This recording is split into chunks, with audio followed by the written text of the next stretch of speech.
Hello everybody, you could call me Hunch. And I bet you're wondering why I have this country folk music on.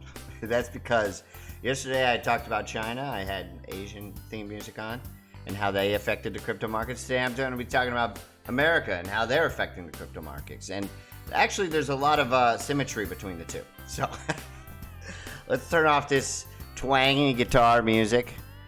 But before we start, you can see on the banner scrolling across the screen in this general direction. None of this is financial advice. This is purely educational.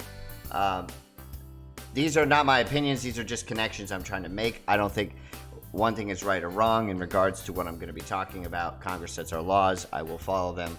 I do not own any of these assets. I just want to educate about these assets and themes. I think it's fun and exciting. Okay?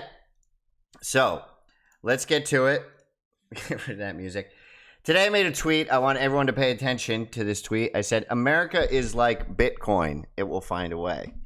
I actually firmly believe in that. I've been in Bitcoin a long time. Over 6 years it seems like now. And we've had a lot of different things go on. Block size wars, people trying to fork it, so on and so forth. Core devs trying to censor ordinals now. And to me, it feels a lot about like progress in America. Like, how do we make progress? We debate, we argue, we fight, right? Sometimes too much. So I think there's a parallel there. And I think that's an interesting parallel you should be paying attention to. Now, to give that context, I tweeted that because I made a video about China yesterday about how their monetary policy, we don't really know what's going on. They could be the one pumping the bags. That's why BRC20s are pumping it. Please go watch yesterday's video if you want to find out what I talked about and why I think. But anyway, this guy said the BRICS countries will take over the world economic championship for the next century. The BRICS countries are Noah's Ark, not only economically but also politically and spiritually. So I don't disagree that they may have all those wonderful tenets of humanity, but for the last 100 years, America has been that. I don't foresee us losing that, and that's because Americans tend to push the envelope on what is a good way forward. We tend to take the least intense solution to problems.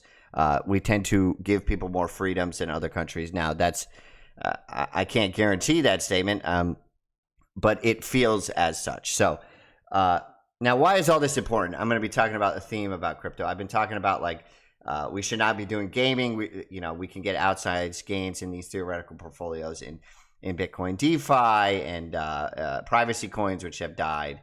Right now, I don't want to talk about the merits of privacy coins. I don't invest in them, but it's interesting because that theme has been dead, and usually you get outsized gains in themes that are dead. Okay, so let's go on. Tether, we've onboarded the FBI Secret Service to our platform. So this is, a pseudo CBDC at this point, it seems like. I'm not saying that's a bad thing. I'm just saying it should be in the back of your head, because then your portfolio can make an adjustment if you think people are going to go one way or the other. I think Tether has been operating better than any other stablecoin. I think they're probably a good product. They own a lot of treasuries. They're probably good for the US dollar. I think that's fantastic. I'm pro-America. Okay, so that's a fantastic thing. But if you want to take the side of individual liberties and freedoms, then something like Sovryn, which has been absolutely pumping to the moon, right, is something you want to look at. Bitcoin DeFi. Now, I don't know if it's going to explode. I think it's going to explode. I made a video about it. I suggest you go watch it. I said basically, DeFi is the theme for this bull market, better than gaming. But, I do think there's a possibility, it's not guaranteed, that we break all-time highs of 40. It released during the last bull market peak, and it just dropped ever since. So the gains in this could be insane, right? If I'm right about that China theme, right, and the kind of walled garden that they have about only being able to invest in real estate. So that's why they're pumping non-censorable fungible tokens on BRC, and they're pumping Bitcoin, right, because now they have an outlet of all that capital, right, and they have that real estate crisis, right, and they created that bubble because they can only invest in real estate. That's all theory. Okay, I can't back any of that up. That's just the conclusion, a theoretical conclusion, I should say, that I've come to. Okay. So here's that video I made yesterday. I suggest you go watch it. Look to China for crypto clues. It's pretty interesting. I think it's insightful. Okay, so I've been talking about this one for over a month. It's called GHSY Cash. Now, I would never use a privacy chain, but from an investment standpoint, it seems like privacy could be a theme that is under the radar and then could get all the attention all of a sudden and pump to the moon. Now, you don't have to use privacy with this. You could just swap chain to chain, right? Bitcoin, BRC20s, they've got Solanos, right? They don't hold your keys. You just put in the address and you swap it, okay? Now, you got to be careful. Tornado Cash, obviously, was targeted by regulation and stuff like that. So I'm not picking sides. Should it be regulated? Sure. That's not what I'm trying to debate. I think it's a good thing to debate, right? I think that maybe these things are could be dangerous and maybe regulation is needed, right? I'm just talking about from an educational investment standpoint, right? So this is a tweet today I want to talk about. I want to engrave it in the back of your mind. We are early. GHSY, which is GHSY Cash, is just warming up for liftoff, right? Trac partnership is going to be massive. Now, Trac just got venture capital pumped into them. They do have a partnership, right? GHSY Cash is going to allow you to stake the coins and get Bitcoin rewards, kind of like how you can stake Stack and get Bitcoin rewards. And I'm a big component of Stacks. That reminds me a lot about Stacks, right? What I liked about that better than like Matic, where you stake Matic and you get Matic instead of ETH. I always question that. Why are you not getting ETH if that's the money? Right? Why are you getting Matic? Why are you getting Arbitrum? Why are you getting Optimism if you're building on ETH, right?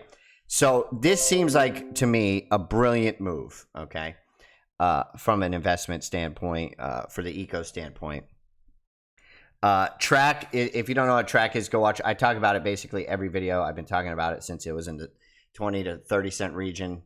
And it's just pumped to the moon. We're having a bit of a pullback today. It got up to $7.50 yesterday. Oh, $7.67. I mean, that's incredible.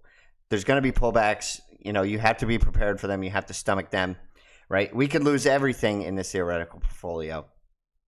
So do whatever you want. Don't listen to me. This is just I'm trying to educate you on these themes, right? So this is the GHSY Cash chart. 30-day is absolutely insane, right? I mean, we're up to 92 cents now. Okay, I think we almost got to $1 yesterday. And I just want to show you this video that I'm not just making these things up. 2 weeks ago I made a video, it was at 17 cents. So I've been talking about these themes, these investment themes, right? That are going to outperform gaming. Now, what is that, a 5-6x? You know, gaming in that period, I think, is maybe a 2 to 3x, right? At most 5, and we're still doing better than that with Trac, GHSY, Bitcoin, DeFi, right? I mean, if you look at Diko, right? If I'm right about these themes of non-censorable Bitcoin being the main chain, this bull cycle more than Ethereum, right? Diko is pumping to the moon, right? This DeFi platform. Now, I think they pump because they got liquid staking. You should look all that up. I'm not going to go into the details. So there you go. Now, here we are back at the block size wars. Ordinals is having a problem because the fees are going through the moon. Like, I think at one point they were like $500 to make a transaction yesterday. It's insane. I only know that because I do research and I look and I see what are the fees.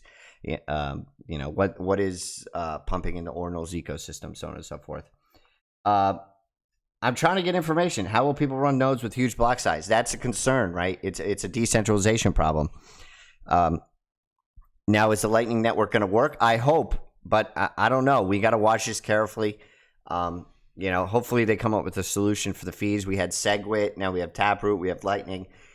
It seems like we're getting there, but I don't know, right? So that is, I don't even know the word, not eternal, but like, it's an all or nothing risk, right? Like Bitcoin could be the thing that kills Bitcoin, right? It just is uneconomical to use. People can't afford it, so on and so forth. So if you don't know what the block size war is, it happened between 2015 and 2017. So what I wanted to say about that, and I forgot to bring up the chart. Let's bring it up. So 2015 and 2017. Let's see if we can get some data on that. Here we go. 2015 to 2017, right? So even with the block size war, we had this huge, massive pump, right? So just because that is a threat that could take down Bitcoin ultimately, right? I don't think it will. It doesn't mean you can't have a massive bull run, right? I mean, that's evidenced as here, what I'm telling you, right? Now, this is Munib. He's the founder, one of the founders of STX. Adam Back is one of the early OGs in Bitcoin, and he says just let them do it, let the innovation happen, relax and build things. Right? Liquid is an L2, STX is an L2. I agree. Like if SBTC comes out, and this is why STX could moon, right? I mean, these ordinal fees are absolutely crazy, right? And if SBTC comes out on STX, right? Let's see, we're out. STX could. I mean, this could happen over a year or 2 years. I mean, this thing could moon rocket, right? If ordinals is a real thing, I think it's going to at some point. That's just my opinion. We'll see how it plays out. You have to put all these things in your head. Watch them carefully, okay? Now, I'll put on this song one more time. You know, that's terrible. Okay, here's Boot. It's called Boot Scootin'. Not financial advice. Please follow your local laws. Make sure you're in a jurisdiction where you can trade these things. There's clear written things that you're allowed to do. And anyway, this is all education. I love you. I've got a hunch. It seems like it's strong. You know, DeFi, Bitcoin, STX, Alex, Ghosty Cash, all of it. You can call me Hunch.